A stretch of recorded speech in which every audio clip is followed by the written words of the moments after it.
Tara, pag-usapan natin ang flood control habang mainit-init pa. Sa Pilipinas, libo-libong tao ang nagkakasakit at nangangailangan ng tulong. Ngunit madalas, hindi gobyerno ang unang sumasalo. Malalaking bansa ang nagbibigay ng suporta sa ating kalusugan. Una, ang USA. Ikalawa, ang Japan at Korea.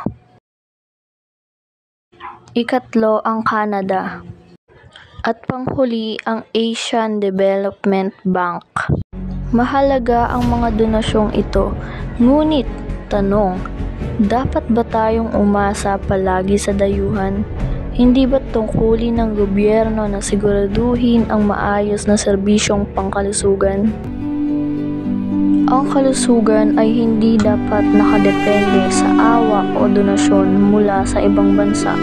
Ito ay karapatan ng bawat Pilipino at responsibilidad ng sariling pamahalaan.